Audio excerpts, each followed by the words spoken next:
E não tem aula prática nessa semana para B1. Então, segunda-feira vocês ficam em casa usando droga, tá? Vocês não vêm pra casa, vocês vão fumar Marlboro, beber tangue de uva, aquele radioativo, sabe? Maldado. Fuma Marlboro, Camel pode ser também, que é um cigarro leve. Não, Camel é bom, Camel é legal, Camel é legal. Você fuma, você sente o câncer desenvolvendo, é uma coisa. É isso, então. É um gostinho de carcinoma. E aí você fuma seu Camel, vendo uma série bizarra, pede aquele iFood, sabe, gorduroso. Cada mordida é passou. E beleza. Quinta-feira tem aula. P2 tem aula comigo. Normal. Então, segunda teoria para a galera e P1 não rola. Na quinta-feira, P2 está comigo. Na outra semana, tem teoria normal e P1. E aí é o feriado do Tony para P2.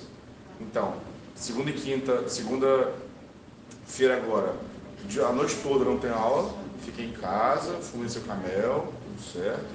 Tem aquele de apertar bolinha também, não tem? Um nojento? Que tem gosto de Luke Strike, tem gosto de menta, assim. Só você que está sentindo esse gosto palhaço, todo mundo está sentindo gosto de fedor mesmo de cigarro, seu corpo. Beleza, e o restante, vocês ficam lá fumando o seu Luke Strike. Na quinta, todo mundo aqui, gente. Toma X, pelo amor de Deus, esse 5X dói o coração. Nessa segunda-feira seguinte, que é a próxima, eu vou contar para vocês qual vai ser o Eu Amo Ortodontia do primeiro bimestre. Eu Amo Ortodontia é uma atividade focada unicamente na massageamento do meu ego, né? Porque vocês fazem uma atividade e vocês têm que postar essa atividade para provar para o mundo que vocês amam ortodontia, me marcando e marcando a equipe de monitores. Quem fizer isso perde X. Bonitinho, né? É uma atividade da Unifil mesmo. Só tem a ver com o meu ego.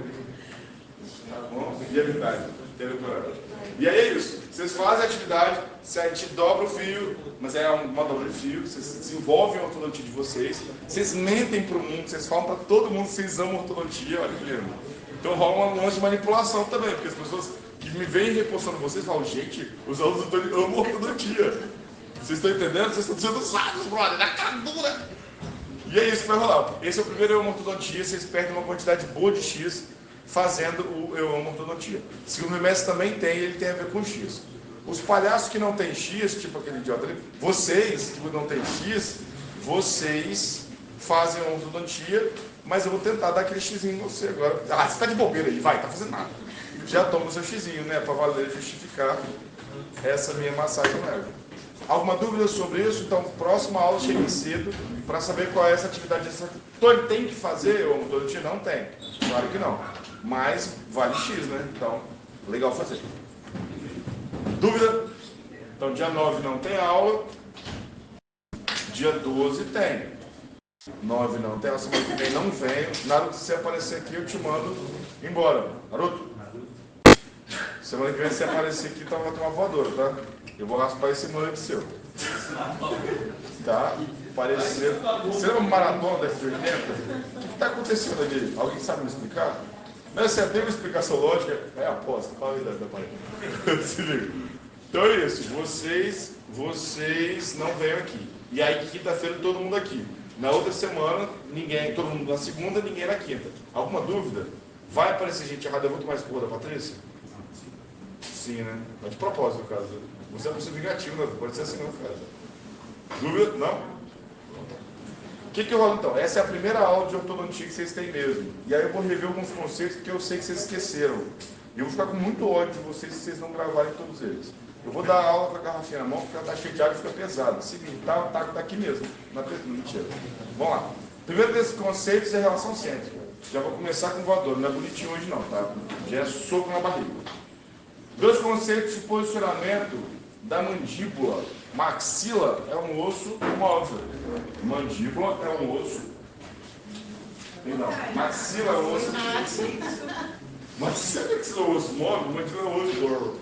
Maxila é um osso fixo, mandíbula é um osso móvel. Então, por conta da flexibilidade, da possibilidade de você modificar o posicionamento dessa mandíbula, alguns parâmetros podem ser utilizados para você sempre padronizar esse posicionamento. A prótese e o implante amam a relação cêntrica, que supostamente é a relação mais estável e articular que você tem. Então preste atenção. O que é relação cêntrica? Relação cêntrica é igual unicórnio, igual sereia. Tem gente que acha que viu, tem gente que acha que conhece, mas varia segundo a determinação acadêmica dos indivíduos. Década de 80, então todo mundo que olha para essa figura, isso é um bom momento, tá, gente? É importante agora. Todo mundo que olha para essa figura pode me falar o que é isso aqui. Vocês sabem o que é isso, né? Isso é um bom momento para não saber, tá? Casal atrás, sabe? O que é isso? Isso aqui é um cônjuge. E qual é o nome disso? Meata externo. Isso é o ouvido. Isso é o pólio, inclusive. Qual é o nome disso aqui? Gente, eu vou casar com você, estou apaixonado. Para. Eminência articular. Quase eu li aqui e botei o nome dela. Eminência articular. Então, côndilo, eminência articular, meata acústica externa, cavidade articular. Cabeça da mandíbula ou côndilo. O termo mais correto hoje em dia é cabeça da mandíbula, não é côndilo, mas é aceito os dois. Isso aqui é cavidade articular e é isso. Então, é isso. Então a pessoa está olhando para lá, tá? Se o ouvido da pessoa está aqui, a pessoa está olhando para lá. Isso é a mandíbula da pessoa.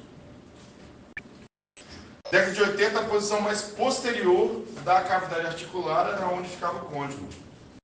Anos 80 e 90, mais superior. E hoje em dia o que é aceito é que o côndilo fica na região, atenção, mais posterior da eminência articular na região anterior dela. Então, a eminência articular é essa região anterior da cavidade articular. O que é eminência articular? A gente tem dois tipos de movimento quando abre a boca. Atenção. Primeiro, de rotação. O movimento simples que você faz de abertura e fechamento, que o côndilo fica parado no espaço, ele não se mexe. Ele só abre e fecha um pouquinho. E o segundo, translação. O que acontece na translação? O côndilo ele se desloca para baixo e para frente, ele faz isso aqui. Isso é translação. Qual que é o limite desse movimento de translação do côndilo? A eminência articular. Entendeu? Então, o que é eminência articular? É o limite onde acontece a movimentação de translação do côndilo. É o máximo que você consegue abrir a boca. Tony, minha boca trava quando eu abro muito. O que acontece quando isso acontece? Acontece que o côndilo passou da eminência articular. Só tira esse barulho, por favor. Passou da eminência articular. Pode ser eu também, no caso. Vamos ver se é legal. Se é legal, começa agora, senão vocês... Alguém ótimo. Tá adiantado, eu gosto do...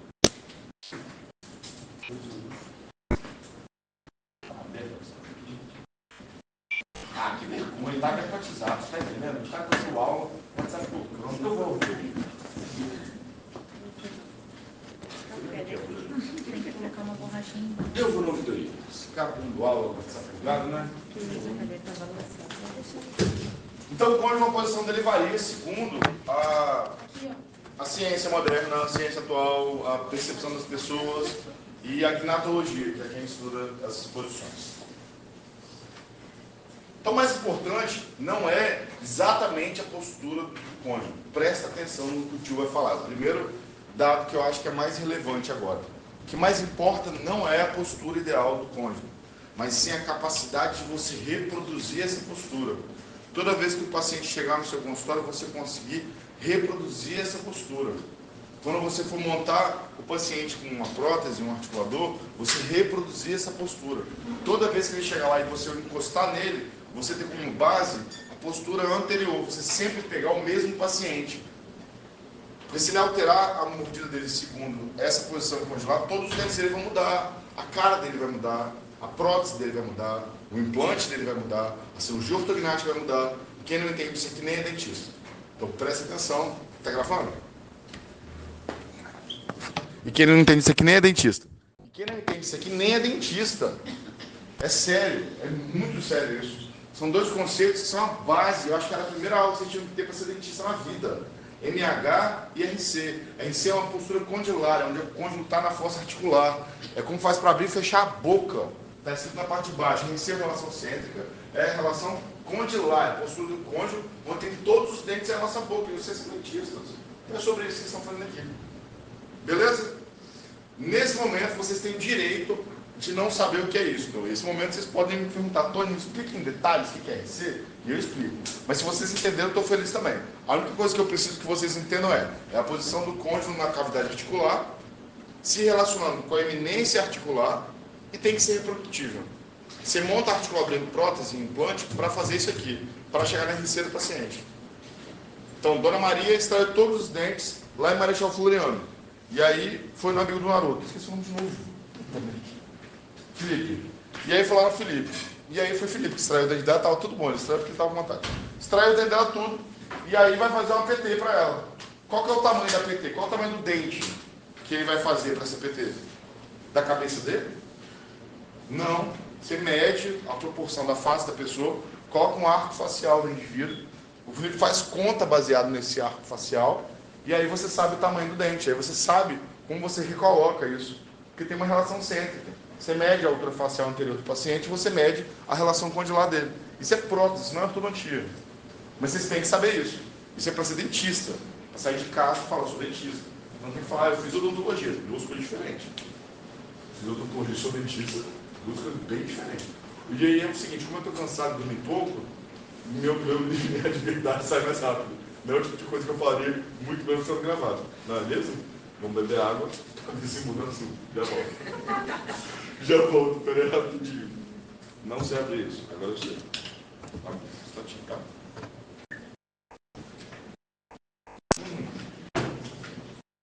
RC, dúvida? Gente, vocês estão calados demais hoje. Me ajuda, eu já falei pra você me encontrar no meio do caminho. Cadê vocês? RC, dúvida, gente? Não? Ótimo. MH. MH é mais fácil, é a maior quantidade de toque quando você fecha a boca. MH é máxima intercuspidação habitual. M, máxima, I, intercuspidação, H, habitual. Por hábito, como é que você consegue a maior quantidade de toque quando você fecha a boca? Máxima intercuspidação habitual. Supostamente, idealmente, MH e RC são muito parecidas. Se você tem todos os dentes na boca, quando você fecha ela, a maior quantidade de toque te leva para RC. Idealmente. Esse é um dos objetivos de um tratamento ortodôntico bem feito. Idealmente, eu fecho a boca, e aí minha máxima de intercuspidação é meu MH, coincidentemente. Porque MH é uma postura dentária, e RC é uma postura condilar. Idealmente, os dois são iguais. Mas nem sempre. Dúvida? Quando que eles não são iguais? Quando você dá uma oclusão muito grande, aí se desenvolve uma mordida dupla. Por exemplo, aquela pessoa classe 2, isso é muito comum. Aquela pessoa classe 2 que descobriu que se jogar o queixo pra frente fica mais bonitinho. Fica assim. Tem muito cara babaca que não é classe 2 que faz isso também, porque aí fica os caras de mal. Eu faço full contact? Jiu-jitsu? Não. O que é que faço? Eu faço taekwondo. Do chutinho. Sabia que era ninja, né? Eu fui lá no Twitter, eu não sabia que era ninja, não. Tô tirando chute. Me dá soco, rapaz. Não, soco cidadão, só chute. Que briga é essa? Você não pode dar porrada. Ai, você não machuca o dedinho. Esquisito. Entendeu? RCMH. Foi? Foi? Foi, né?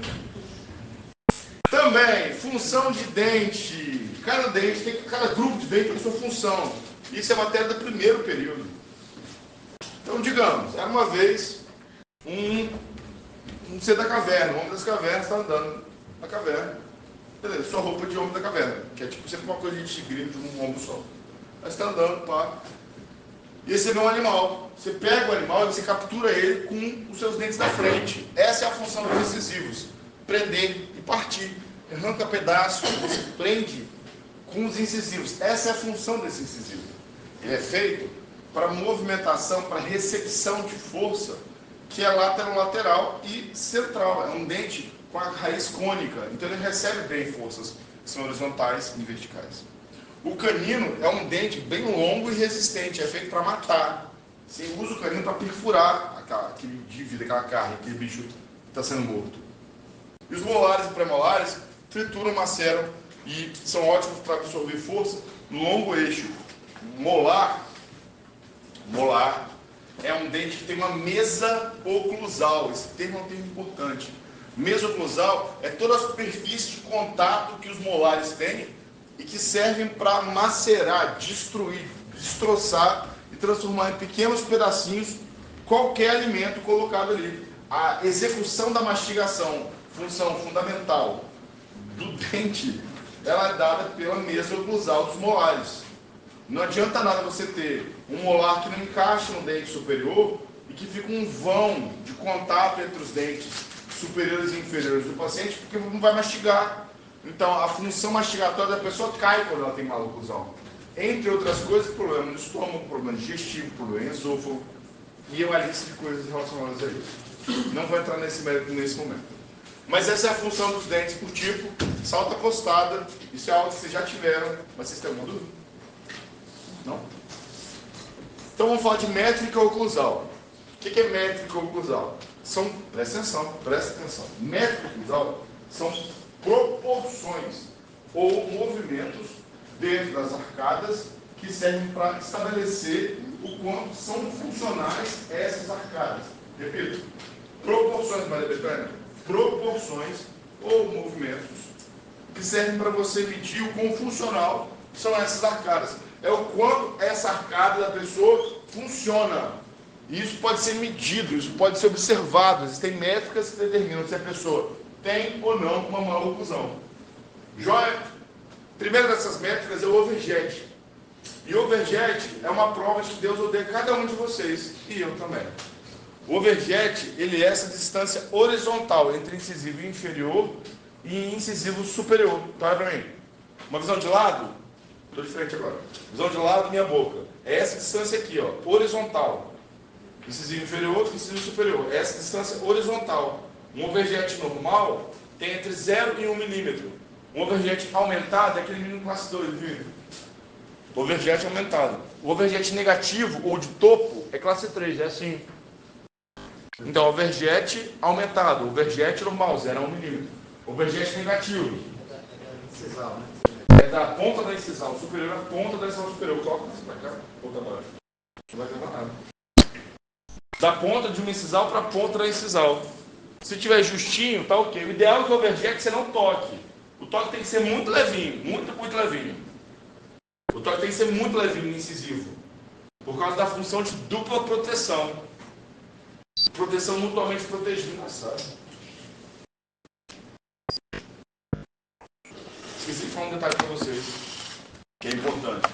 Esse conceito de oclusão mutuamente protegida. Tá? Antes de falar de overjet. Segura o overjet e volta para esse slide aqui. Oclusão mutuamente protegida. O que é isso? É assim. Aqui está a função de cada dente. Molar serve para receber força vertical. Molar. Molar faz isso. Incisivos e canino fazem isso aqui. Você consegue fazer movimentos de lateralidade e anteriorização com incisivos e caninos. Molar você faz isso aqui. Certo?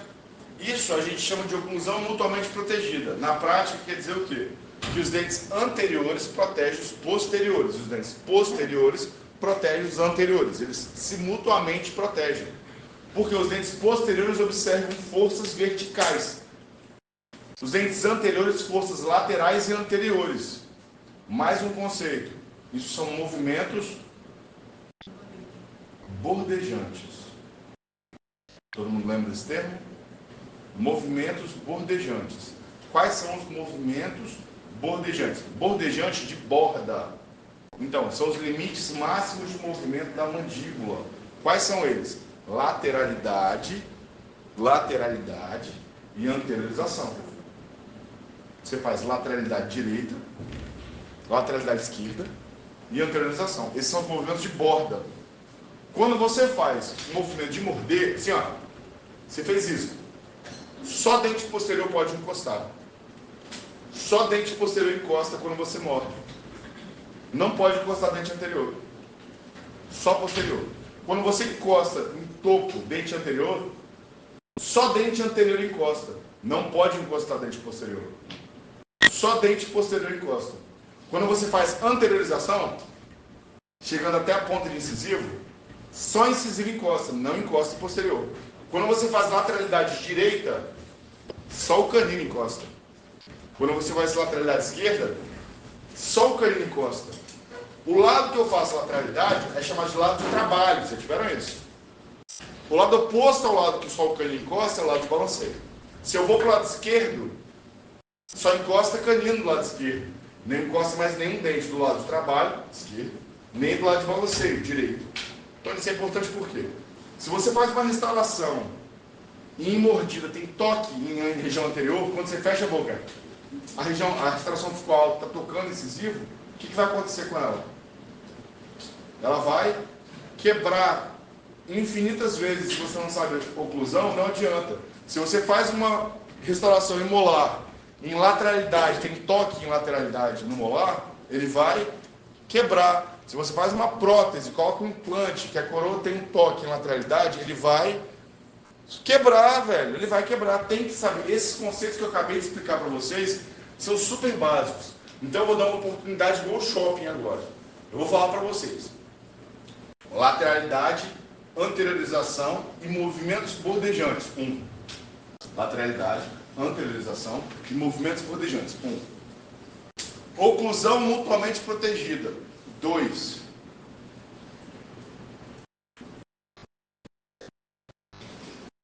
Eu quero overjet verbate esses dois. Beleza. Overjet, sobressalência, overbite ou sobremordida. Vocês estão familiarizados com esses 4 conceitos? Tem algum que vocês querem que eu desenhe e explique melhor? É porque é muito importante que vocês saibam isso já de matérias passadas. Mas eu acho que é importante que a gente possa passar para frente com vocês sabendo isso. E eu tenho uma maior paciência do mundo para explicar. Posso explicar as 4 de novo, sem problema. Não, sim, talvez, pode passar. Sim. Pode explicar. Posso explicar, então tá. Então, do comecinho para todo mundo ficar junto. Olha só. A boca abre e fecha. É a função da boca. Só que a boca não abre e fecha como uma porta. Ela abre e fecha como um moedor. Ela faz isso aqui, ó. Parte de cima, maxila parada. Parte de baixo, mandíbula para os lados e para frente. O movimento para os lados e para frente da mandíbula chamam-se movimentos bordejantes. A gente não mastiga. Assim, a gente mastiga. Certo? A língua jogando o alimento e a boca triturando esse alimento. Anteriorização é o limite anterior dos movimentos bordejantes, que é quando incisivos tocam. Lateralidade é quando caninos tocam de um lado ou do outro. Se você faz lateralidade para o lado direito, o nome do lado direito passa a ser o lado de trabalho. E o nome do outro lado é o lado de balanceio. Quando você faz lateralidade para o lado direito, o canino toca. Qual outro dente pode tocar desse lado direito? Nenhum. Se eu faço lateralidade para o lado do trabalho e só o canino toca, qual dente pode tocar do lado de balanceio? Nenhum. Então, quando você faz o movimento de lateralidade, só um dente toca, o canino. Qualquer outro dente que tocar chama-se toque prematuro. Certo? É um toque que você tem que eliminar. Supostamente. O que é isso? Gente, meus cartões do consultório estão ali, para vocês tem uma promoção, tá? Para botar a parede. Só essa semana, venha você também não, tio. Lateralidade e anteriorização. Então atenção, tratamento para isso, ou restauração ou ortodontia. Não fique com toque prematuro. Estruturas de suporte são danificadas sempre que você tem toque prematuro. Trate. De novo então. Comece com a lateralidade. Estou te mordendo em NH. Joga do lado esquerdo. Só toca canino. Não toca ninguém desse lado, nem ninguém do lado de lá. Joga do lado direito. Só toca canino. Não toca ninguém desse lado, nem ninguém do lado de lá. Anteriorização. Só toca incisivo. Não toca molar. Máxima intercutação. Só toca molar. Não toca incisivo. Beleza? Oclusão mutuamente protegida. Molar toca, incisivo não. Incisivo toca, molar não. Oclusão mutuamente protegida, o resumo é esse. Dúvida? Qualquer toque que aconteça diferente disso é um toque prematuro. Aparelho ortognático ou prótese. Resina, enfim. Cetone, mas o Hugo explicou no período passado que existe também desoclusão em grupo. O que é isso? Desoclusão em grupo é quando você tem toque de canino, primeiro pré, segundo pré, primeiro molar e segundo molar. Todos eles ao mesmo tempo. Então a opção é você fazer a lateralidade só com o canino ou com todo mundo. Normalmente isso é feito em prótese e implante, porque o implante não tem ligamento periodontal. E aí você quer distribuir a maior quantidade de toque por todos os dentes daquele lado. Você não pode, por exemplo, num implante de canino, deixar o toque só no canino. Você perde o implante. Então, aí você quer que o toque aconteça em todo mundo, entendeu?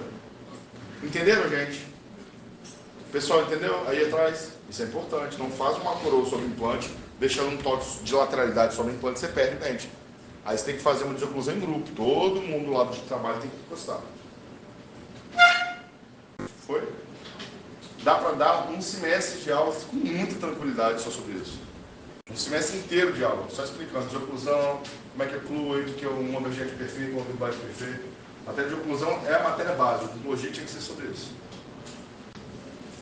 Método de oclusão, então. A primeira que eu queria falar para vocês era o overjet. O overjet também é chamado de sobressaliência. Sobressaliência é com 2 S, não é com C cedilha. Tá? Sobressaliência. Um S entre dos vogais tem 2 S. Coloca um segundo Szinho. Senão tem que dizer, seria sobressaliência. Desculpa. A sobressaliência. Mas é.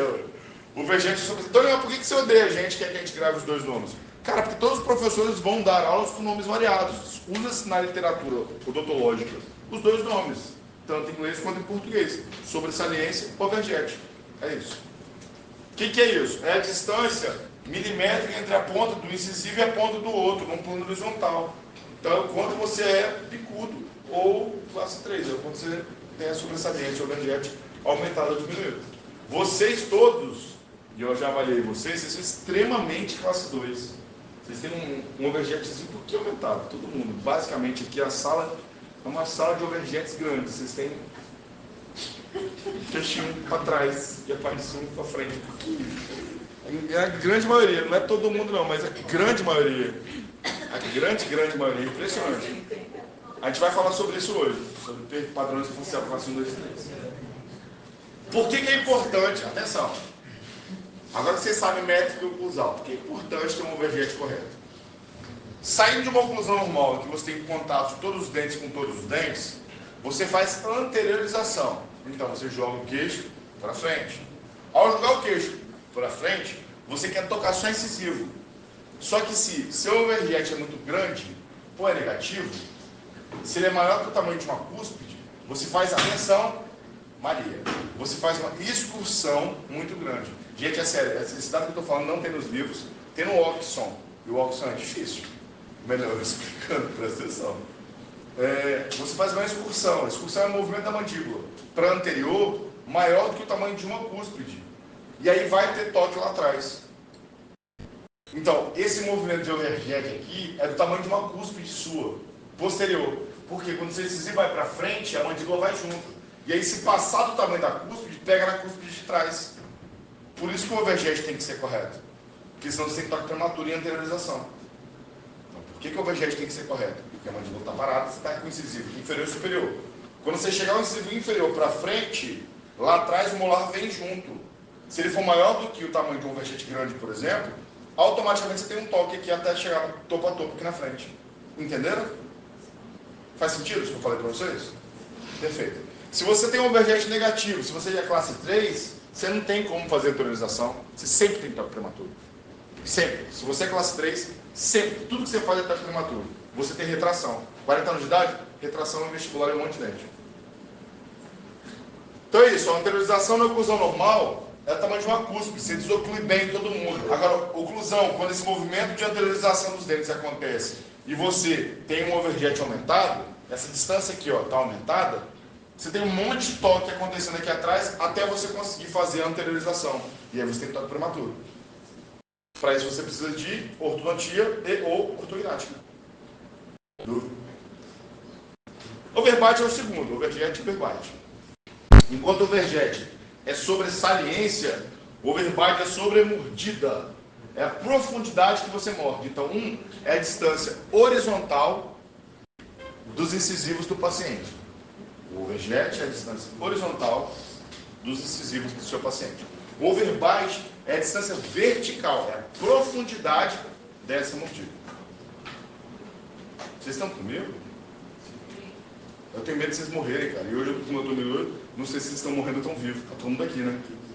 Pelo amor de Deus. Eu sei que essa matéria é difícil, mas, cara, é tão importante vocês saberem isso. Não tem como desenhar como é fundamental vocês saberem isso aqui. Então, o overbite é a profundidade da mordida da pessoa. O overjet é o quanto ela bicuda ou classe 3. Então, o overbite tem que ser proporcional também ao tamanho das cúspides. Se você tem uma mordida profunda, atenção, ó, você tem que ter normalmente 2 a 3 milímetros de sobrepasso do dente de cima com o de baixo. Se você tem mais que isso, é maior que uma cúspide. Aí quando você vai fazer a anteriorização, você tem que fazer uma excursão gigante para tirar incisivo de incisivo. E aí fica muito grande a abertura. Aí talvez você tenha problema congelar. Que é um movimento muito grande para você fazer topo a topo. A mordida é muito funda. Sabe aquela pessoa que ri e não tem dente baixo? Tem que fazer um movimento gigante para excursionar. E aí, talvez dê dano articular. Fala comigo. Você fala de 2 a 3 milímetros, tem famosa? Não, 2 a 3 milímetros que sobrepassam de cima pelo de baixo. Que passa mesmo, tá aqui o de baixo. 2 a 3 milímetros do tampo do de baixo aqui, ó. 1, 2. Beleza? Entenderam? Isso é o overbite. Então, na mordida profunda, o problema é a super excursão para fazer a anteriorização. Na mordida aberta, você não tem como fazer a anteriorização. O incisivo não toca. Você só tem toque prematuro. Você só tem dano periodontal. Você só tem perda de osso. Você vai ter problema. Certo? Overjet e overbite. Olha na vista lateral. Mordida aberta anterior, só toca posterior. Então, a dupla proteção não acontece, a oclusão mutuamente protegida. Você vai ter toque posterior ou toque posterior. Se faz anteriorização, toque posterior. Se faz lateralidade, toque posterior. É só toque posterior. A chance de você ter um problema periodontal por conta disso é enorme, cara. Você envelhece mal pra caramba com isso. Quebra dente, desgasta dente, processo. Dúvida? Ó, a mordida profunda. Na mordida profunda é uma excursão gigante. São longas excursões para desocluir. Você faz um movimento muito grande para abrir a boca, muito grande para fazer topo a topo. É muita coisa. Certo? Tá. Essas são as métricas oclusais que eu precisava que vocês soubessem. Essa é a revisão que eu precisava dar para vocês. Eu preciso repetir alguma coisa? Eu juro que eu vou começar da aula. Juro. Todo mundo entendeu o que é RC? Todo mundo entendeu o que é MH? Todo mundo entendeu qual é a função de cada dente, o que é oclusão mutuamente protegida? Todo mundo entendeu quais são as métricas oclusais de overjet e overbite? Então tá. Se todo mundo entendeu, eu posso passar para frente. Esse é um bom momento para me parar, gente. Não boia nisso não. Porque eu vou usar esses termos hoje. Overjet e overbite. Overjet, então, é a distância lateral. Pensa uma pessoa sagital, Maria. Ó, pessoa de lado, assim, ó. Se eu sou classe 3, por exemplo, meu overjet é negativo. É assim, ó. Se eu sou classe 2, meu overjet é muito positivo. É assim. Entendeu? Se eu sou classe 1, normal. Eu vou passar muito mais vergonha do que isso. Eu estou bem à vontade, porque você vai piorar muito a vergonha que eu vou passar hoje. Então, overjet é a distância horizontal, Maria, entre incisivo inferior e superior. Overbite é a distância vertical entre a ponta dos dois incisivos.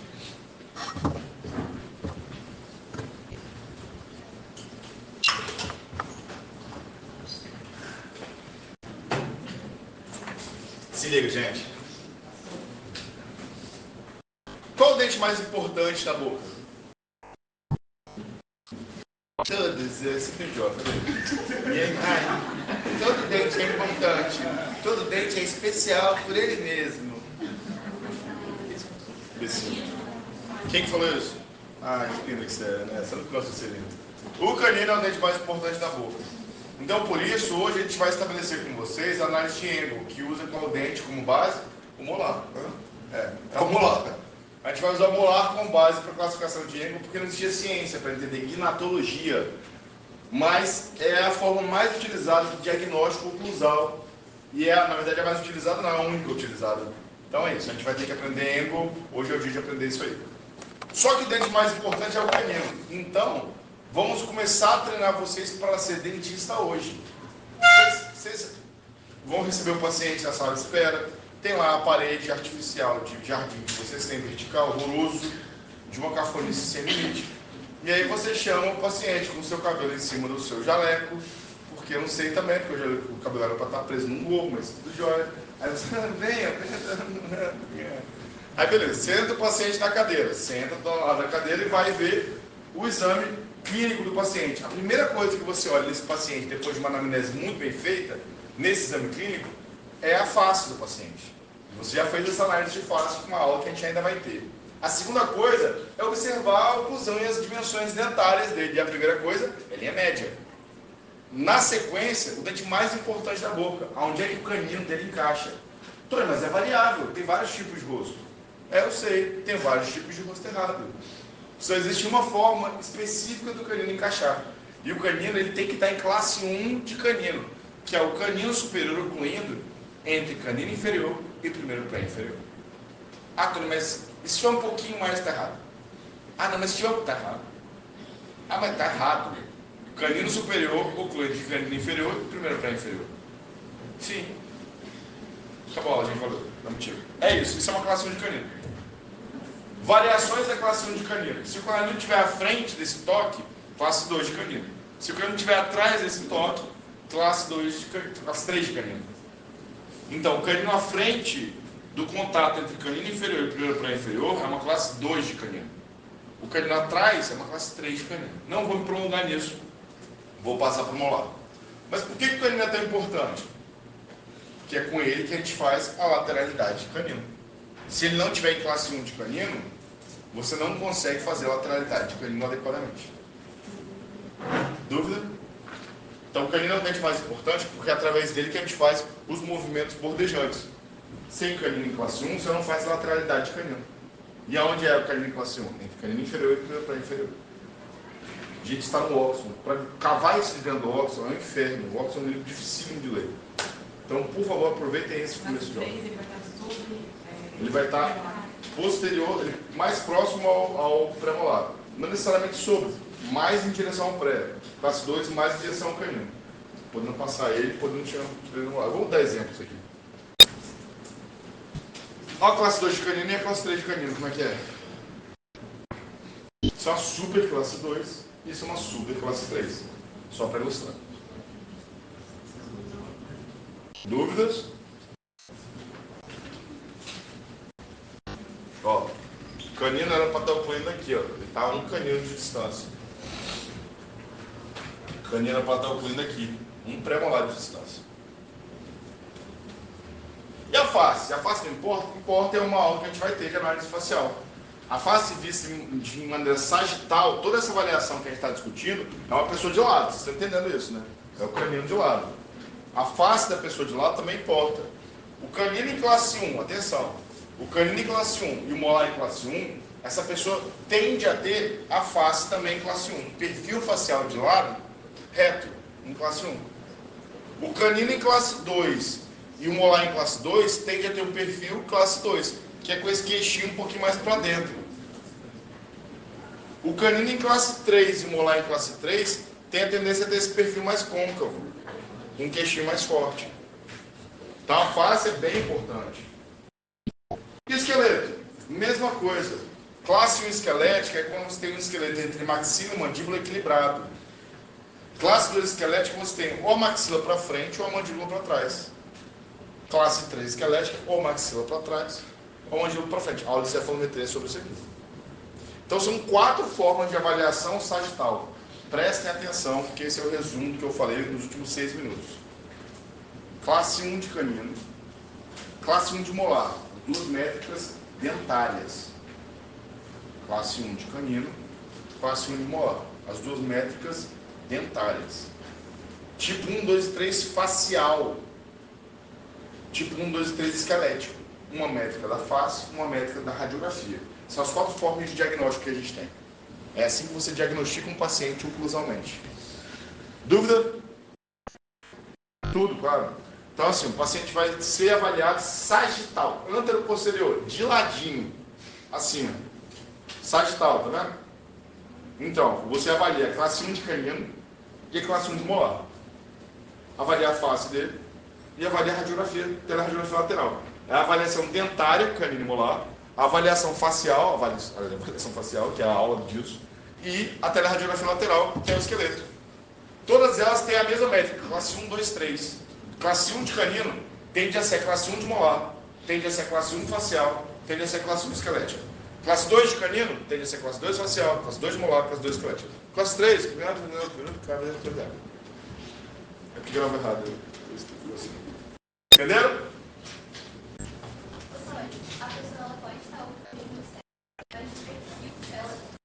Pode. Normalmente isso acontece por compensação dentária. Quando você usa o aparelho, e o dentista te compensou. Você é classe 2 esquelética, mas seu dente está correto. Ele inclina seus dentes e ele consegue te ocluir correto, mesmo que você não tenha o esqueleto correto. Como que faz pra ter queixinho? Para ter queixo? Tognática. Se você já cresceu, hormonização. Por exemplo, Deus que me livre de perturbar Naruto.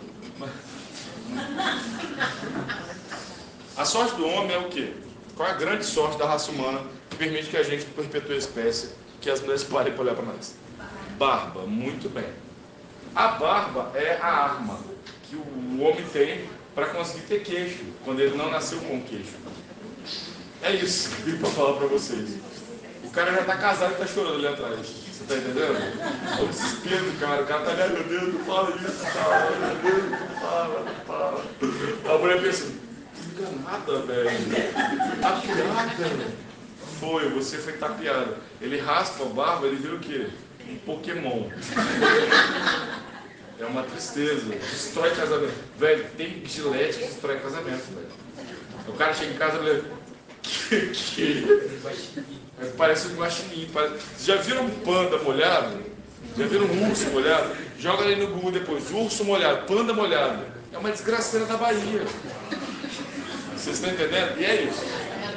Mas por que isso? Atenção aqui todo mundo. Por que isso? Tem um ponto específico que é o que salva, é uma característica sexual secundária masculina que exala a masculinidade, que determina a masculinidade, que é o pogônio. É a projeção desse pontinho aqui mais pra frente, especialmente quando somado com o gônio. Vocês veem o pessoal colocando o gônio, o ângulo goníaco, né? O pessoal faz, mas esquece no pogônio. Aí fica uma cara quadrada e achatada, fica feio demais. Então, para quem quer harmonização, essas alturas são fundamentais. Gônio, hipogônio e harmonia, para o cara um pouco mais para frente, dá um ar mais, é uma característica sexual secundária masculina, dá um ar mais masculino. Se você não tem grana para fazer harmonização, não está afim do ortognática, deixa a barba crescer. Se seu pai te odeia e não passou esse gene para você, por que eu iria gostar? Não é mesmo? É isso, só vive sua vida. Né? Ou faz ortognática. Cartão? Alguém? Não? Chorou também que eu vi. Eu vi a lágrima pequena. Caiu gigante a lágrima do cara. Impressionante. Sabe, encostando na janela assim, a chuva caindo na janela, o cara encostando. Chorando, foi isso. Vamos lá, gente. Irritante. Silêncio, se conseguiram ouvir. Muito irritante. Gastei uma fortuna para fazer esse slide, contratei um modelo internacional bonitão para vir aqui ajudar vocês. Fui na agência, gastei uma nota, tá? Eu tinha a opção David Beckham, o Carl Raymond, esse cara, essa sumidade internacional, esse modelo. Aí chamei ele mesmo. A boca não abre e fecha como... Gente, o que eu não faço para vocês aprenderem, né? Assim você trava, né? A boca não abre e fecha como uma porta. Tem movimentos bordejantes. A pessoa mastiga, não é assim. É assim. Toda essa aula tem 400 anos. Mas piora. Ela abre e fecha assim, ó. Piora. De boca fechada e de boca sorrindo. Bonito, né, cara? A barba ajuda de banho. E só anteriorização. Então, aqui é jogando pro lado. Jogando pro lado só toca o canino do menino. Porque é uma boca bem bonita, os dentes. E para anteriorização, só toca incisivo, sem tocar posterior.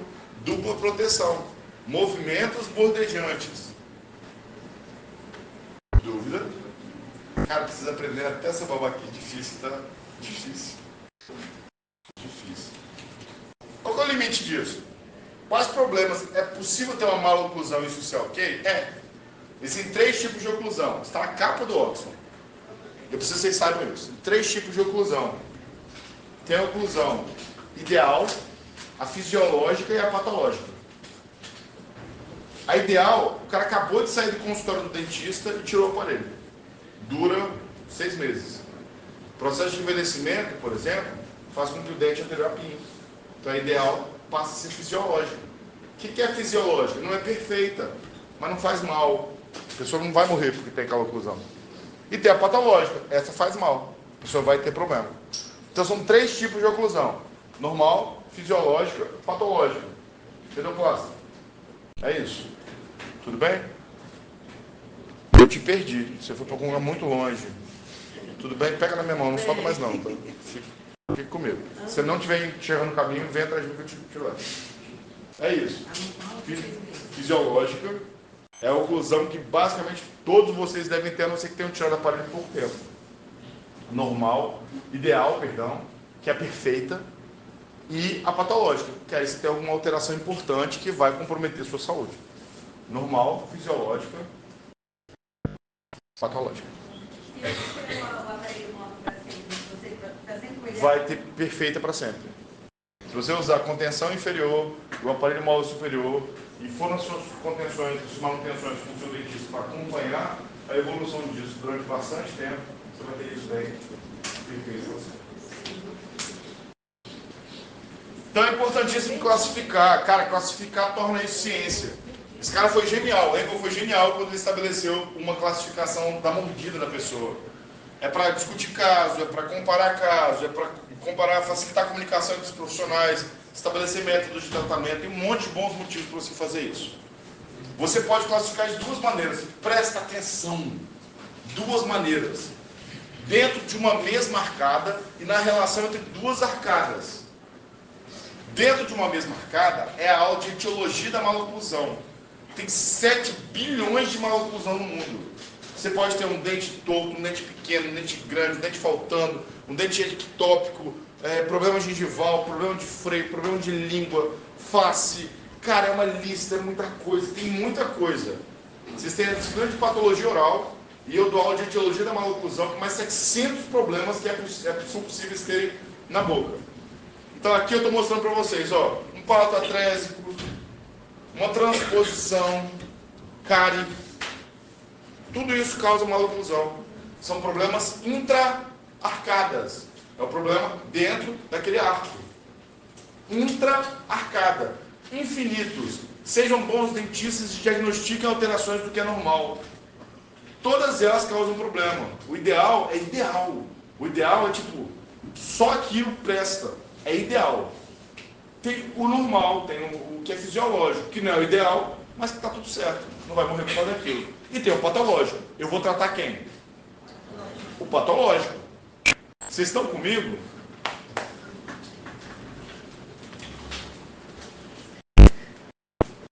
Esse é o problema interarcadas. São duas arcadas. Tem intra, dentro da arcada, e inter, entre as duas arcadas.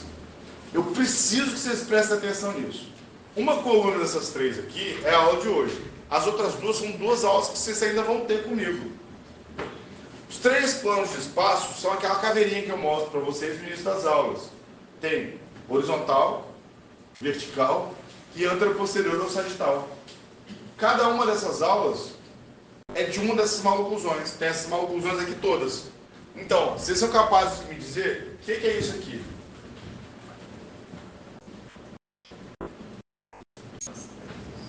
Eu preciso saber a relação entre as arcadas. O que está acontecendo aqui? Mordida cruzada anterior. O que é isso aqui? Mordida cruzada posterior. Então, se vocês não conseguem lembrar do que é uma mordida cruzada, é quando a mandíbula está mais vestibular do que a maxila. Idealmente, a maxila passa por fora e a mandíbula por dentro. Isso é uma mordida cruzada anterior. Isso é uma mordida cruzada posterior. Unilateral. Olha como é que é certo aqui. E aqui está cruzado. O que é isso aqui? Mordida aberta. E se essa aqui é aberta, essa aqui é quem? Mordida profunda.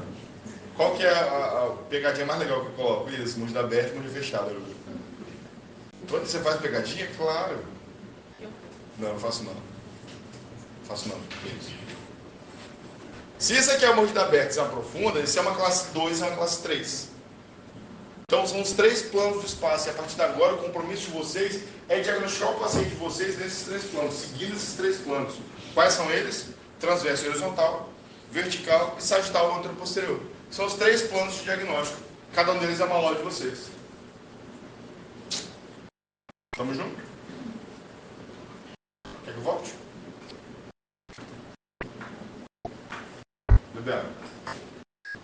Então, primeiro desses 3 planos que foram desenvolvidos foi do cara que fundou a primeira especialização em odontologia, aliás, a primeira especialização da odontologia, de um grupo de especialistas que provavelmente mais se acha e provavelmente é o que mais se separa da odontologia tradicional, o ortodontista. O ortodontista é o único grupo de odontologia que, quando você conhece ele, ele não fala que ele é dentista, ele fala que ele é ortodontista. O que você faz? Ah, eu sou dentista. O que você faz? Eu ponho aparelho. Sou ortodontista. Só ortodontista e cirurgião buco maxilo. Só nós. Insuportáveis. Conversando de perto, realmente conhecendo eles, vocês vão ver que eu não estou exagerando, não. Chatos, todos. Bons ortodontistas tendem a ser metódicos, enjoados, sabe? Dá chifre, enfim. Chato, é um bicho chato, não é um bicho legal. Esse cara que criou, Edward Engel, em 1899, ele publicou na Dental Cosmos, era a única revista de odontologia do mundo, mas está à disposição até hoje. A Colgate comprou e liberou todas as edições. Então, basicamente, todas as coisas mais antigas de odontologia que a gente faz estão disponíveis de graça na internet, só entrar lá e ver. The Classification of Malocclusion, o nome do artigo, a classificação da maloclusão é fácil. E é isso, é simples, é rápido, é fácil. Nesse artigo ele mostra como é que você tem que saber desenhar para publicar, de acordo com ele, e como é que são os posicionamentos ideais da arcada. Quais são esses princípios básicos que ele propõe? Peraí que eu tenho que tomar água, porque agora a gente precisa de... Só um segundinho.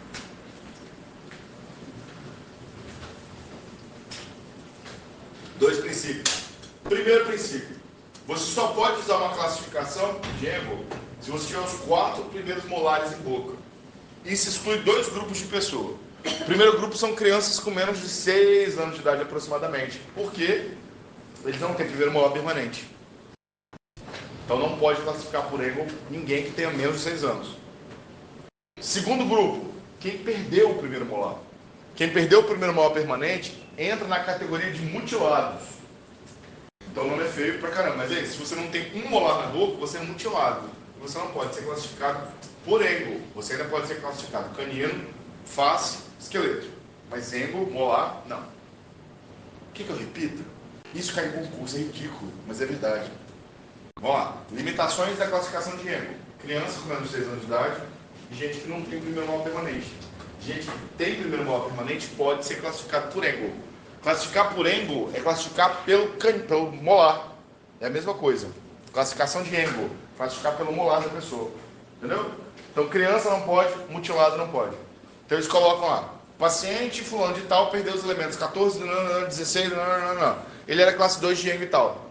Observe que está incorreto na afirmativa acima. Pacientes que não têm o elemento 16 não podem ser classificados como classe 2 de Engel, porque eles são mutilados. Cai toda vez, velho. É isso. De ortodontia, se for perguntar a classificação de Engel, que cai. É fácil, é fácil. Ou oclusão, projétil bite, essas coisas. E é isso. E o princípio mais fundamental. Esse princípio é anatômico. Então eu preciso que vocês lembrem de 2 acidentes anatômicos de anatomia dentária.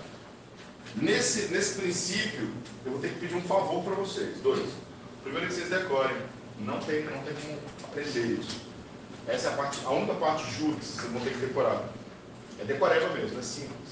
Então, para ser decoreba, a gente vai fazer igual o professor de cursinho. Só que é assim, feito desde 1902. Vocês vão fazer comigo, e aí vocês vão aprender e acordar.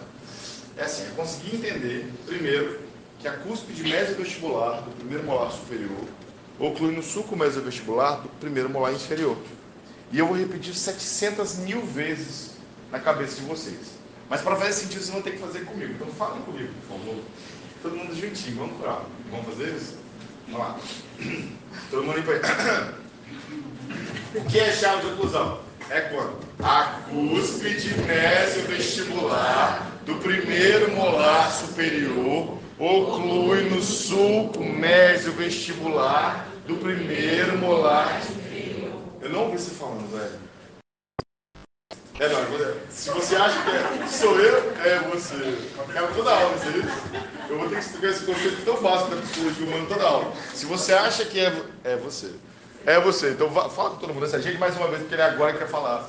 Ele sente no coração dele a vontade, a necessidade de gravar esse conceito básico, que é decorado, eu sei, mas que tem que ser gravado. A galera fez música já pra isso, sério. Sério. Não, eu tenho vergonha, eu não sei cantar, velho. Eu sei coisa. Não. É porque é exatamente isso. Ele fala, cúspide mesovestibular do primeiro. Juro. Volta para cá, por favor. Senhor, o senhor vai me ajudar, por favor? Vamos lá então. Eu vou arrumar um apelido muito escuro para vocês, se me ajudar. E a nossa relação é desigual. Isso do professor Samuel Lute dou nota. Então, pai, você pra caramba. Vamos lá então. O que é chave de oclusão? É a base dos que a gente está fazendo. A chave de oclusão é quando? A cúspide médio vestibular do primeiro molar superior oclui no sulco médio vestibular do primeiro molar inferior. Que bonitinho. Muito bem, gente. É isso. Isso é chave de oclusão. Essa é muito importante que vocês decorem. E não existe forma de decorar, a não ser sendo o quê? Mesmo doutorando em ortodontia na Clara, virar professor de cursinho. Tá certo? É isso. Vocês têm que decorar. Dúvida em relação a decoreba? Tem que decorar. Mas tem que decorar sabendo o que é a cúspide. O que é a cúspide mesovestibular? Só tem a ver a nagiengo com esses dois dentes. Desses dois dentes, o cara ele é reducionista ao extremo. Só importa desses dois dentes a cúspide mesovestibular do primeiro molar superior. Mas é importante vocês decorarem, mas sabendo onde é que está, tá? Lembrando de anatomia dentária. O que é a cúspide mesovestibular do primeiro molar superior? É essa cúspide aqui, ó. Cúspide mesovestibular, na verdade até aqui, né? Cúspide mesovestibular do primeiro molar superior. E ela oclui aonde, idealmente? No sulco mesovestibular do primeiro molar inferior.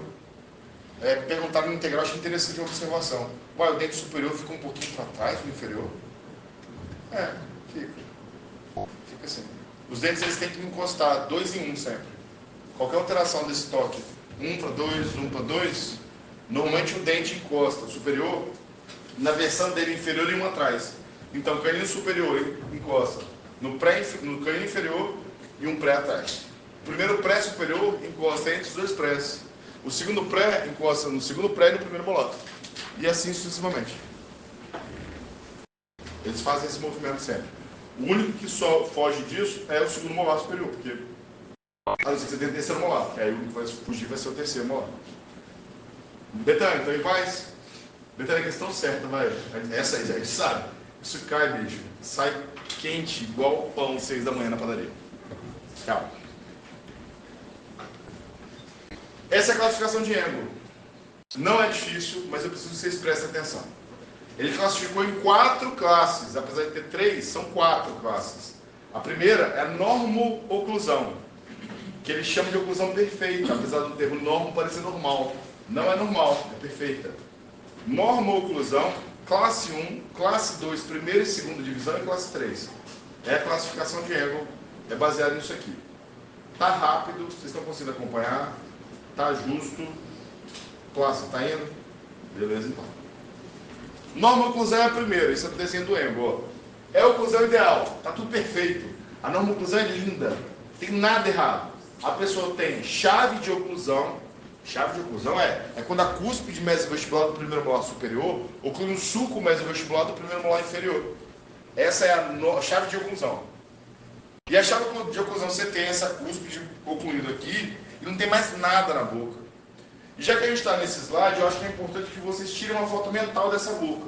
É uma boca perfeita em absolutamente todos os aspectos, com exceção de um. O quê? Primeiro molar tem o quê? É uma hipoplasia. Uma leve hipoplasia em primeiro molar superior. Mas com exceção dessa hipoplasia, não tem nada, cara, perfeito, tudo exato, não tem onde tirar. Isso é uma oclusão ideal. Com a oclusão ideal, você tem movimentos bordejantes ideais. Então, na anteriorização, você tem toque anterior sem toques posteriores. Na lateralidade direita, o lado de trabalho direito, toca só canino sem dentes posteriores, sem dentes tocando do lado de balanceio. Na lateralidade do lado esquerdo, toca canino desse lado, sem outros dentes tocando, sem dentes do lado de balanceio. Então assim, fica perfeito. Isso, beleza. A classe 1 de Engel, não. A classe 1 de Engel você também tem a chave de oclusão, porque a cúspide mesovestibular do seu primeiro molar superior oclui no sulco mesovestibular do primeiro molar inferior. Mas além disso, você tem alguma outra coisa no arco. Que coisa, Tony? Uma mordida profunda. Um ampliamento, um diastema, uma genesia, qualquer coisa. Essa é a classificação mais comum na população. As pessoas não têm muitas normo-oclusões. Especialmente uma população tão heterogênea como a gente. Nós somos muitos, somos variados.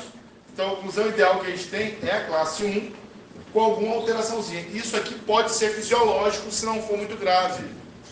Pode ser fisiológico. Pode não ser também. Pode ser patológico. Tá? Mas pode ser fisiológico. E aí é isso. Você tem a cúspide mesovestibular do primeiro molar superior no sulco e alguma coisa. Nesse caso aqui ele tem o quê? Mordida profunda. Mordida profunda. Precisa tratar? Nesse caso aqui, pouca mordida profunda. Tem que avaliar outros fatores.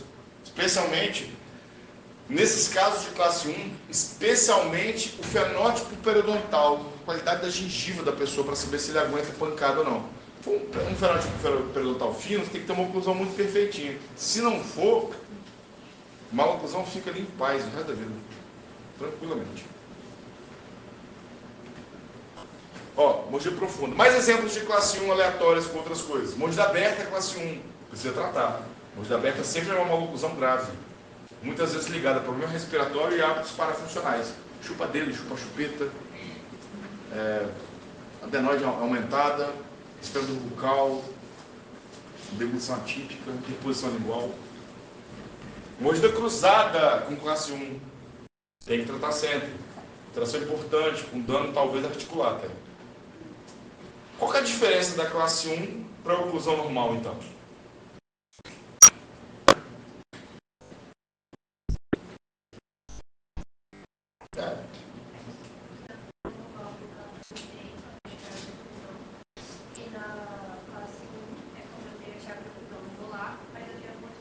Como que é o nome dessa menina, gente?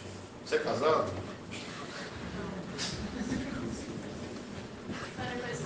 Pois é, por isso, facilita, né? Gente, o amor agora foi. Você viu isso? É isso. A classe 1, você tem. O pessoal, mãe e pai, ótimo. Você quer pegar minha mãe? Que? Uma velhice, tem tantos anos, que isso. Cúspide mais vestibular do primeiro molar superior, primeiro suco mais vestibular do primeiro molar inferior e alguma outra coisa, qualquer coisa. Um dente girado, um dente ausente, um diastema, escolhe qualquer coisinha, torna aquilo uma classe 1. E norma oclusão? Norma oclusão é quando o cara tem a boca perfeita, não tem nada de errado nela.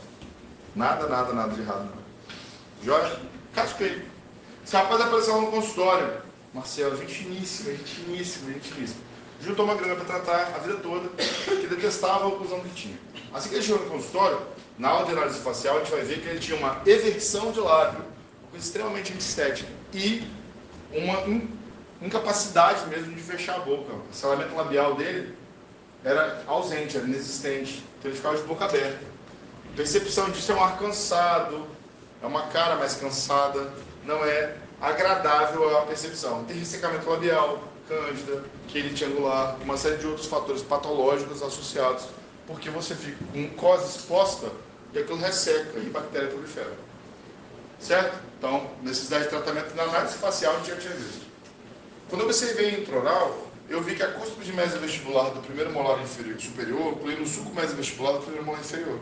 De um lado e do outro também. O paciente tinha um engranamento interessante, com o segundo premolar ocluindo entre o segundo premolar inferior e o primeiro molar, o primeiro entre os dois prés e o canino entre o canino e pré.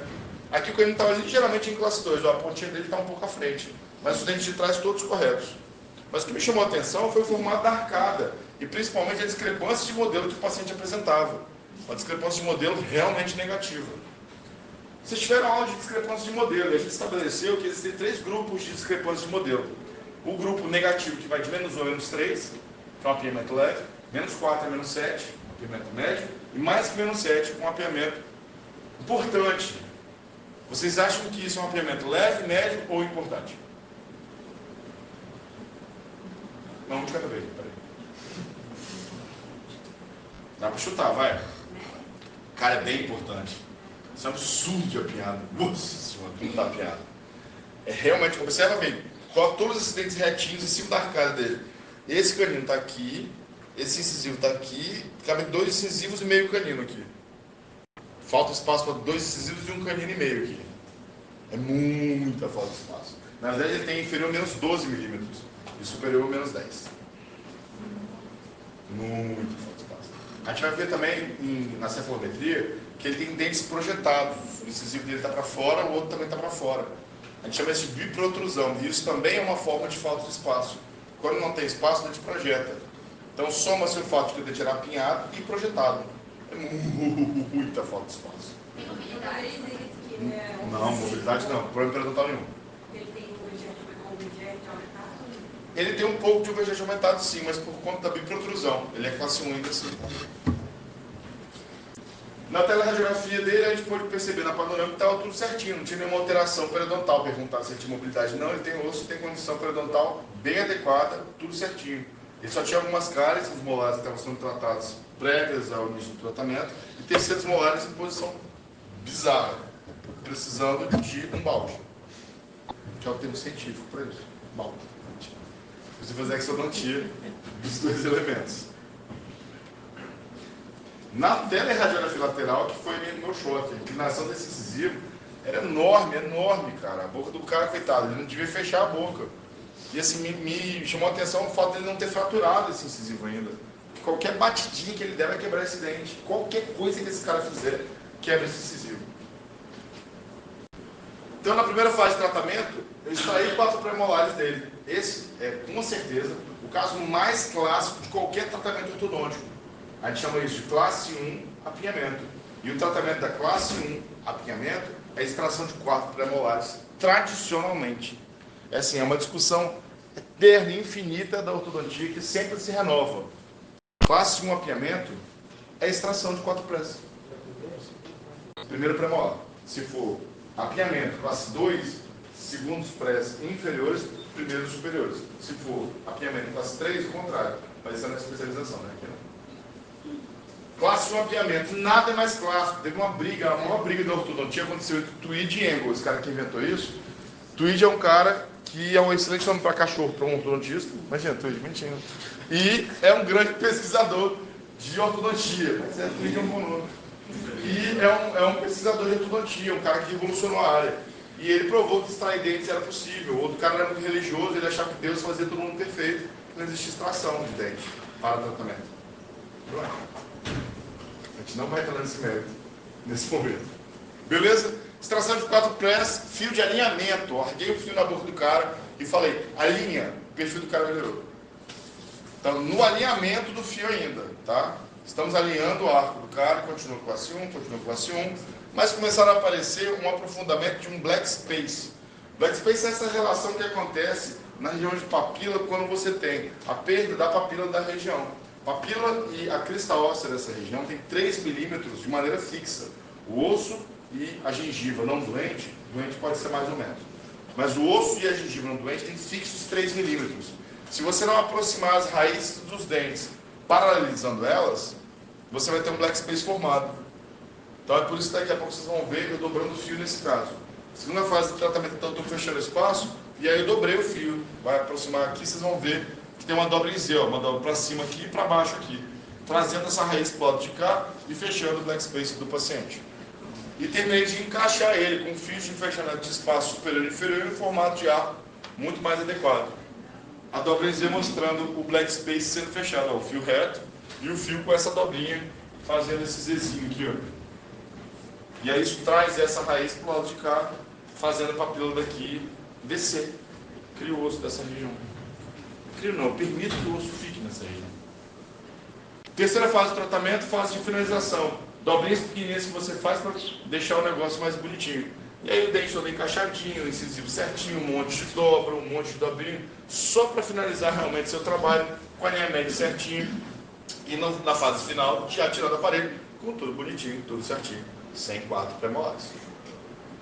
Ainda não tinha feito o definitivo, não uso mais essa contenção, eu acompanho o paciente durante o tempo. Contenção higiênica é uma sujeira, é uma nojeira, é porca, mas para caso de apiamento muito severo, vale a pena colocar algum tipo de contenção pegando em todos os dentes. Então pode ser uma reta ou realmente a higiênica com acompanhamento semestral do ortodontista. Meus pacientes voltam a cada 6 meses para eu ver se a contenção não está ativando o dente dele. Então isso aqui é a comparação, observe a projeção de incisivo, quanto esse dente está projetado, quanto o dente inferior está projetado, e depois eles bem posicionados na base óssea, desse caso de classe 1 apiamento. E a evolução do perfil do paciente, que sem sombra de dúvida foi a coisa mais significativa que ele teve. Mentira, né? Gosto muito do caso do Marcelo. Classe 2 de Engel. Classe 2 de Engel, então, É o óbvio. Atenção, gente. Classe 2 de ego é quando a cúspide mesovestibular do primeiro molar superior oclui a frente do sulco mesovestibular do primeiro molar inferior. Oclui anteriormente ao sulco mesovestibular do primeiro molar inferior.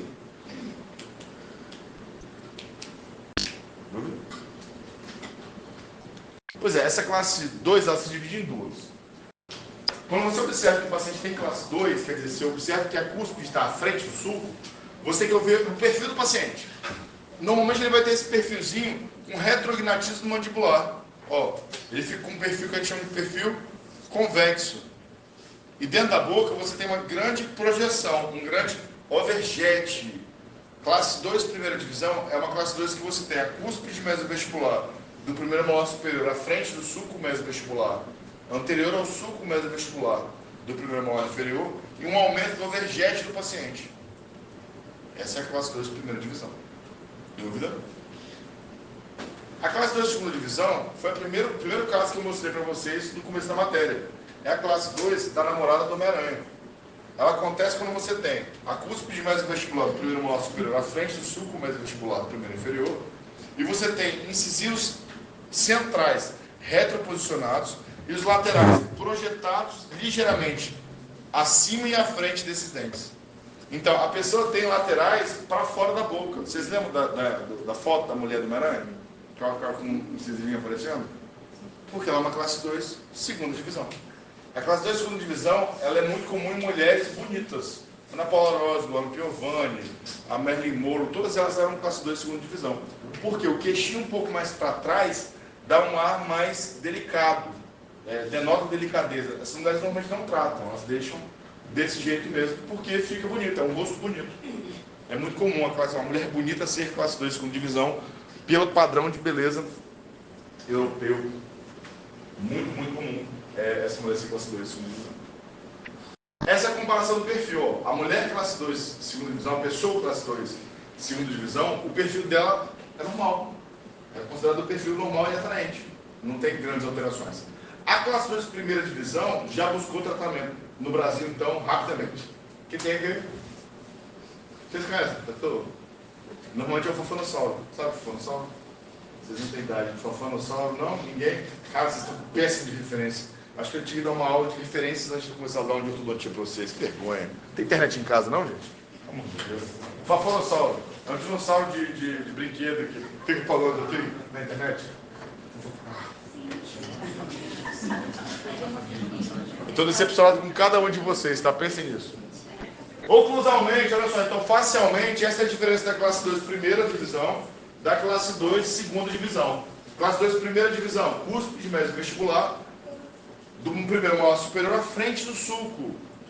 Classe 2 segunda divisão também. Mas o incisivo é a diferença. Na primeira divisão, o overjet é aumentado. Na segunda divisão, você tem mordida profunda.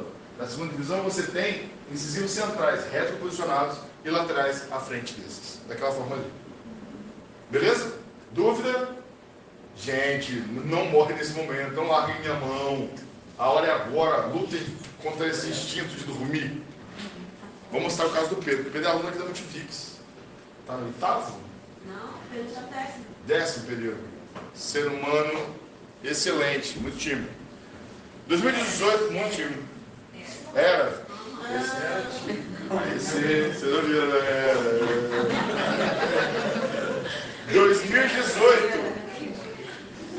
2018 eu nem conheci o Pedro começou o tratamento ortodôntico. Gente, tudo isso é com autorização, tá? Pelo amor de Deus.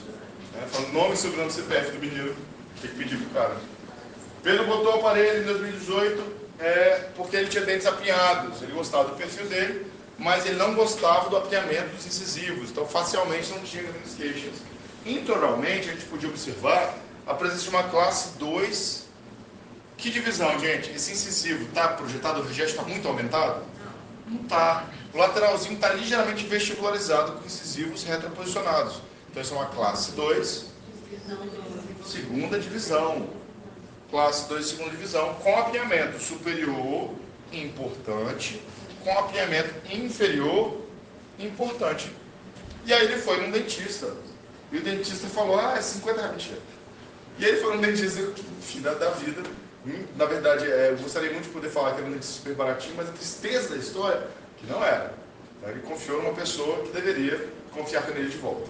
Não tinha nenhuma alteração importante, nenhum dado do cefalométrico significativo, a não ser que ele realmente tinha uma classe 2 pequena. E essa classe 2 pequena, esquelética, podia ser compensada, foi a pergunta da Maria, dentariamente. Então dava para parecer que ele era classe 1, inclinando o dente de cima um pouquinho para dentro, de baixo um pouquinho para fora, que aí se encaixa no meio da pessoa. E aí, 2020, ele começou a aula de ortodontia, sexto período. E eu comecei a dar ortodontia para ele. Cara, Pedro começou a ficar nervoso na sala de aula. O Pedro é muito fechado. Então eu chegava e falei, o que é isso, Pedro? Nada não.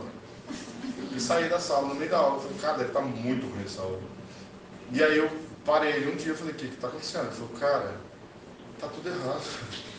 Eu falei, o que está errado? Ele falou, minha boca não tá bom, cara. Eu vou lá no seu consultório. Eu falei, não precisa ir no meu, conversa com o seu dentista. Aí ele foi tentar comigo, enfim, tem todo um rolê envolvido. Essas histórias se tornam cada vez mais frequentes. Tem muitos retratamentos lá no consultório. Só que não sou eu que tenho que ser professor de vocês. Ortodontistas passam a ser referências em retratamento.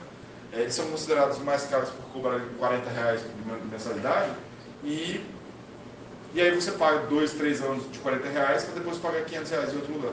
Então assim, fica muito mais caro depois, porque você pagou R$40 antes para não resolverem o seu problema. Olha o que fizeram na boca do Pedro.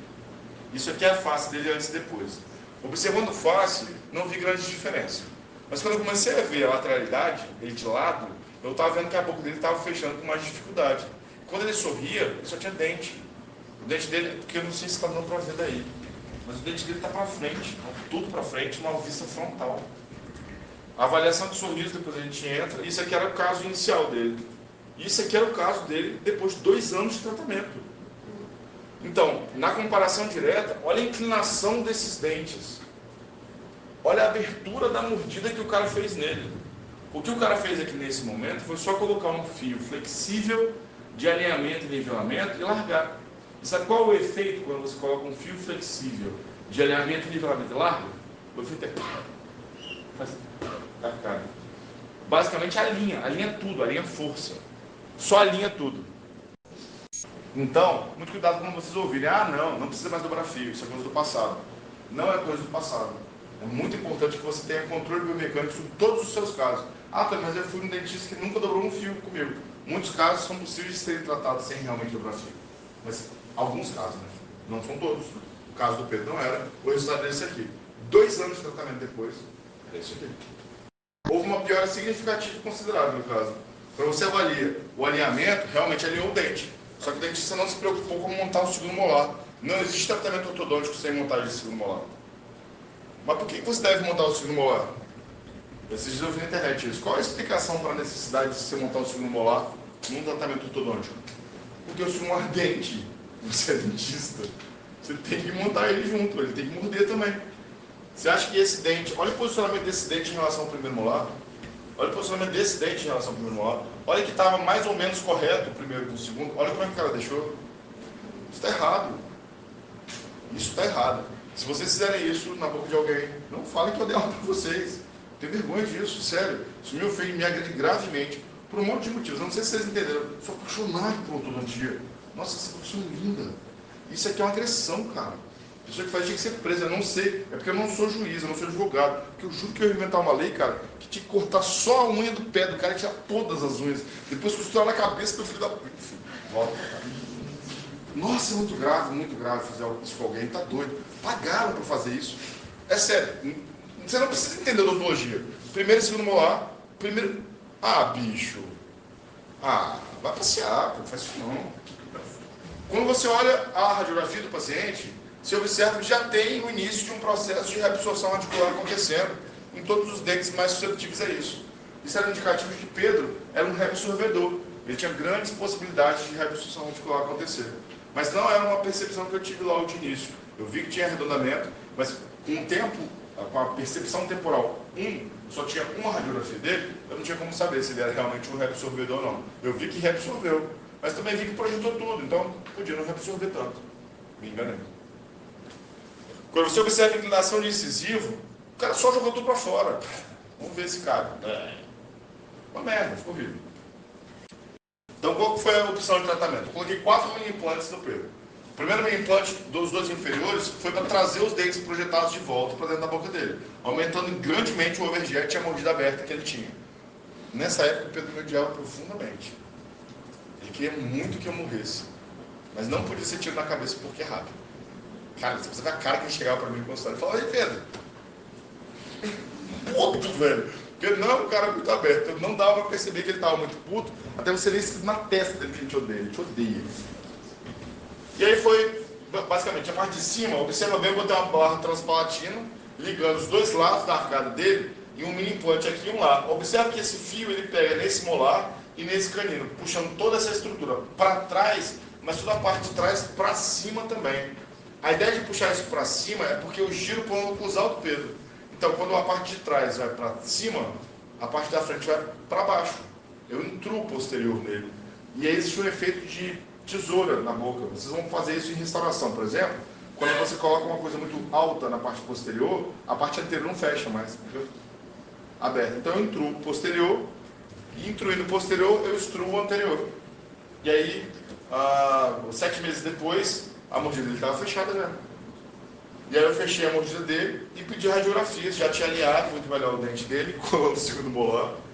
Era classe 2 ainda dos dois lados, mas já não tinha mordida aberta. Existe uma ordem de dimensões do espaço que você trata primeiro vertical. Então fechei a boca, era classe 2, alinhei os dentes. Só que em radiografia, o desespero, é preciso radicular. Então a gente começou a fazer essa mecânica. Vocês estão vendo que o fio não passa dentro do brete? Parei de fazer força nesse dente durante uns 6 meses. Para quê? Para parar o processo inflamatório causador da reabsorção. Por isso que é fundamental que você, ao tratar ortodonticamente, acompanhe o paciente radiograficamente. Tony, meu dentista só tirou uma radiografia quando eu coloquei o aparelho. Ai, gente. Então tá. Vai me avisando. Continuei puxando aqui, a classe 1 aconteceu. Classe 1 de caninos e classe 1 de molares, puxando contra os implantes extraovulares do Pedro. Ainda não queria fazer força no incisivo, estava deixando o incisivo regenerar. Formato de ar estava ok, o implante inferior aqui, controlando a inclinação do incisivo. Então aqui o passo a passo, ó, classe 2, bem classe 2, assim que comecei a intruir, melhorando a relação, classe 1 já. Canino entre canino inferior e pré-inferior. O que é fundamental. Se você não fez isso no seu tratamento, você não fez nada, vai para casa. Finalização. Então o Pedro já está muito mais encaixado, dentes ainda um pouquinho projetados, formato de arco bem legal, classe 1 de molar, classe 1 de canino, linha média ainda para ficar ajustada. O overjet dele está aumentado ainda. Então eu preciso tratar o overjet dele porque a anteriorização depende disso. Se ele tem toque prematuro com anteriorização. E tirou o aparelho e nunca mais apareceu no meu consultório na vida dele, filho do... E ele tirou a radiografia sozinho, 6 ou 7 meses depois que tirou o aparelho, e fez essa documentação aqui. Por quê? Porque ele acha importante o acompanhamento das reabsorções e respeita o fato de que o caso dele foi tratado começo e meio e que ele merece ver um fim. Não, foi porque ele quer fazer o TCC do caso dele para apresentar aquele motivo. E aí ele fez uma documentação que é essa aí, que mostra o resultado do caso. Tudo encaixadinho, classe 1, linha média certinha, alinhamento certinho, contenção permanente superior e contenção permanente inferior. Uma evolução significativa cruzal do caso, concorda? Bem bacana. Essa é a variação do perfil do Pedro. Pedro, no início do tratamento, boca aberta, fechando a boca, o queixinho ficando até um pouco mais harmonizado, mais legal. Por quê? Porque os dentes empurram o lábio. Então o perfil da pessoa fica mais interessante ao final do tratamento. Tá certo? Dúvida em relação ao Pedro? Dúvida em relação ao Pedro é ótimo, né? O Pedro vai mandar me matar. Ele está passando todo... Eu fiquei famoso de repente, o que houve? Isso é bonito, por isso. E o último para a gente finalizar, gente, é pouca coisa agora. Classe 3 Diego. Dessa vez a cúspide mesovestibular passa posterior, atrás do sulco mesovestibular. Vamos lá, Naruto? Para de falar no Tinder aí e presta atenção. Você tá... Ele acertou. Se liga. É alguma coisa interessante? Senão não atrapalha. Mas se for uma coisa boa, você me fala. Qual é essa classificação aqui entre o posterior? É, classe 1, 2 ou 3? Classe 1. Alguém discorda? Você discorda? Não? Todo mundo concorda? Essa é a cúspide mesovestibular do primeiro molar superior. Esse é o sulco mais o vestibular do primeiro molar inferior. Isso é uma classe 3 de 1 molar de distância. Contem dentes. Dentistas tarimbados, conceituados, esquecem de contar dente. Tem 1 molar de distância, ele está ocluindo o segundo molar aqui. E é cúspide mais o vestibular do primeiro molar superior, no sulco mais o vestibular do primeiro molar inferior. Uma boa forma de você saber que tinha alguma coisa errada era contar que isso aqui é um central, isso é um lateral, isso é um canino primeiro e segundo molar. E que ele está mudando no segundo molar. Tem um molar de 14 milímetros de classe 3. Classe 3 ela traz consigo os dentes anteriores e inferiores mais para fora, muitas vezes associado ao overjet negativo. O paciente normalmente tem um perfil que é côncavo, o queixo da pessoa é um pouco mais forte. Caso clínico simples, para finalizar, a Laila de Guarapari, ser humano maravilhoso, chegou no consultório reclamando muito de um desvio de linha média que ela tinha superior e inferior. E eu falei, lá, do lado direito isso é classe 1, do lado esquerdo uma classe 3 de uma cúspide, ó. Cúspide mais vestibular do primeiro molar superior e o sulco está aqui. Então, uma cúspide de classe 3 justificava esse desvio de linha média e mordida cruzada de um premolar, ó, um prézinho cruzado. Caso difícil, a classe 3 nunca é fácil, mas é um caso fácil, um caso tranquilo. Recém-formado talvez fosse mais complexo. Depois de um tempo, isso aí é o que paga a sua viagem para Noronha, para poder tomar uns drinks. E aí é isso, classe 3. Classe 3 travado. Todo mundo consegue ver? Uma forma fácil, simples, presta atenção. Simples de vocês poderem ver o que é uma classe 2 ou 3, que aqui não é classe 1. Losângulos aparecem no contato oclusal. Se o dente está todo encaixado, todos os dentes estão encaixados, o dente está entre o dente de baixo e o outro. Então a ponta ele está aqui, não tem um losanglinho. A gente chama isso aqui de desoclusão. Está vivo? Brigando aí. Desoclusão, plástico. Desoclusão é o quê? Não tá, a pessoa morde e não encaixa. Está desocluindo. Então, ó, desoclusão. Ponta do canino tinha que estar entre o canino inferior e o pré-inferior. Está atrás, classe 3 de canino. Cúspide mais vestibular devia estar no sulco, classe 3 de molar. Perfil dela, um perfil o quê? Reto, quase côncavo. Né? Dá uma envelhecida na cara. A mulher classe 3, a percepção social dela é que ela é brava. Você está mal-humorada, né? Aquele machismo gostoso, você devia rir mais.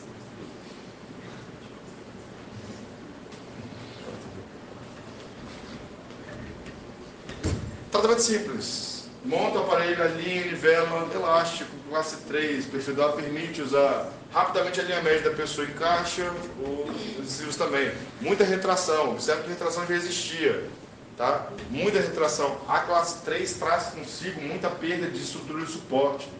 O desenvolvimento dessa oclusão é muito danoso, você perde muito dente com facilidade. Formato de arco superior e inferior, muito adequado, bem alinhadinho. Só usou elástico, alinhou, nivelou, um ano e pouquinho depois, fim do tratamento. Feliz da vida, satisfeita, com todos os dentes encaixadinhos, a linha média certinha, que era o que incomodava ela. Classe 3 se torna, então, uma classe 1. Então, comparação antes e depois do caso, classe 3, classe 1, linha média desviada, linha média certinha, inclinação dos dentes todos corretos, ossos. As desoclusões todas tratadas, todas encaixadinhas. Para a próxima aula, fica a ameaça. Na próxima aula, é uma aula enorme, chamada Desenvolvimento da Dentição. A gente explica como é que acontece a classe 1, 2 e 3, como é que a pessoa se desenvolve. Então vocês vão ver essa imagem aqui, e toda a prova que eu dei na minha vida, essa imagem aqui apareceu. Essa imagem mostra o degrau de um dente descido reto, o degrau mesial distal, se tornando uma das classificações, mostrando que a gente consegue prever como alguém se desenvolve. Também, olha aqui então, plano terminal na dentição decida e mista, da dentição decida e mista, se tornando classe 2 ou 3. E aí eu tenho um dever de casa simples, já que não vai ter aula, nem vai ter dever de casa dobra de fio. Dever de casa simples. Dá uma olhadinha no Veline, o que é intrusão, giroversão, perversão, extrusão, perversão, esse é o nome desse. Todos esses nomes, gente, vocês, né? Todos esses nomes, tudo isso aí são posicionamentos dentários. Não acabou a aula. Respira pelo nariz. Todos esses nomes são nomes importantes que devem ser lidos da aula de classificação. Todos eles são game para a prova. Rapidamente. O que vocês estão levantando? Não estou entendendo. Exercício rápido. Esse paciente, classe 1, 2, primeira ou segunda divisão ou 3? Classe 2 o quê? Por que ele é primeira divisão? Porque tem uma vergente aumentada. Classe 2, primeira divisão, porque tem uma vergente aumentada. E esse paciente, classe 1, 2 primeira, segunda ou classe 3? Classe? Isso é uma pegadinha, isso é uma norma oclusão. Não tem nenhuma alteração no caso. Então isso é uma classe norma oclusão. Classe 1, 2 ou 3? Classe 3, muito bem. Classe 1, 2 primeira, segunda ou classe 3? Que ótimo, acertou. Classe 1, mordida aberta. As pessoas olham imediatamente para esse incisivo projetado e pensam na classe 2. Atenção, tem uma classe 2 de canino aqui. Mas é uma classe 1 de molar, é possível. Classe 1 de engo, classe 2 de canino, mordida aberta. A prova, quando eu pedir diagnóstico para vocês, é por aí que a gente está indo. Entenda o que é molar, o que é canino, o que é mordida profunda, o que é mordida aberta, cruzada. Enfim, eu preciso que vocês consigam diagnosticar os nossos pacientes. Beleza? Obrigado.